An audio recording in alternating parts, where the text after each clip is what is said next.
He is? Okay. We'll call the Village of Ashwaubenon Public Works and Protection Committee for Tuesday, March 3rd, 2020 to order. Roll call, please. Ellison Williams. Here. Mike Milczewski. Here. Joan Euclid. Here. Josh Kornhost. Here. And Bukowski's excused. Okay, stand for the pledge. Allegiance to the flag of the United States of America and to the republic for which it stands, one nation, under God, indivisible, with liberty and justice for all.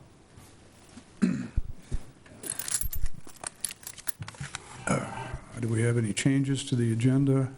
If not, I'll entertain a motion. Move to approve the agenda. Second. Motion and a second to approve the agenda as presented. All in favor? Aye. Aye, motion carries. Number 5, action on the minutes from the special meeting February 25th, 2020, 6 p.m. Move to approve. Second. A motion and a second to approve the minutes from February 25 as presented. All in favor? Aye. Aye, motion carries. Comments from the public? Seeing none, we can dispense with number 6. 7, action items. 7A, review and recommendation of TIF number 5, project Nifong Development, Marvell Lane Light Pole Relocation. There you go, Doug. Good evening, everybody, and thanks for your time. What this is in regards to, if everybody remembers, the village is working with Nifong Development on a office development just down Marvell Lane. And as part of that project, there is going to be some on-street parking, some on-street angled parking on the north side of Marvell Lane. And with that, as the village and the developer work out the development agreements and whatnot, the design has moved forward with their engineering firm and architect. And as they started laying out the angled parking, there are 2 light poles along the north side of Marvell Lane that, if they would get relocated, I think as much as 25 feet with one of them, the angled parking could be set one right next to each other instead of having a gap in it, if you will, to have a power pole or a light pole in the middle of it. So with that, we contacted WPS.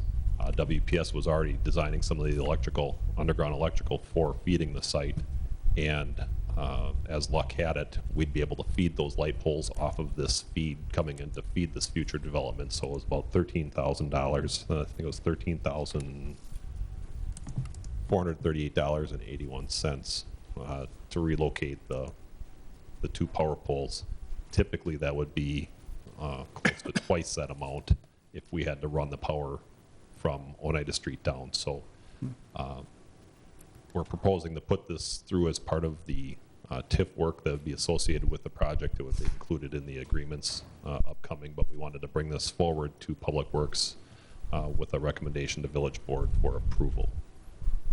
So this wouldn't be in addition to the TIF dollars, it would be part of it. I believe part of it, Allison. It's in addition to what the board previously approved. They were fine leaving the poles where they were, but they do interfere, and we would like it to be a cleaner layout overall. And then in addition, they're wood poles, not the black fiberglass, is that what that's made of, that you see down Oneida Street. So it's something that long-term we would replace anyway. It's just that we're gonna do it now and clean up the whole street while we're there, rather than do it piecemeal. Okay. Any other questions? Are there any liability issues where these poles are located now, other than aesthetic?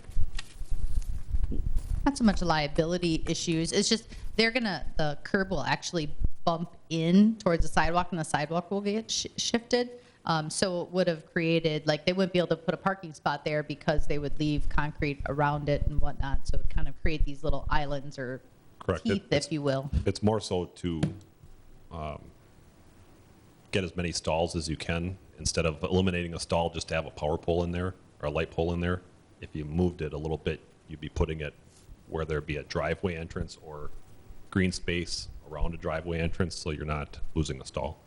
And you said this was going to be done anyway, eventually? long-term, we would, like just how when we redo a street, like Holmgren Way, you'll notice that all those posts are black fiberglass, updated modern poles. These other ones are the traditional wood pole you might see in a more typical residential, older residential neighborhood. Correct. There are only 2 on the entire street. Oh.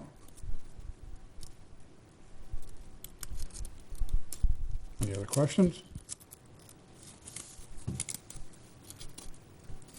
We can have a motion.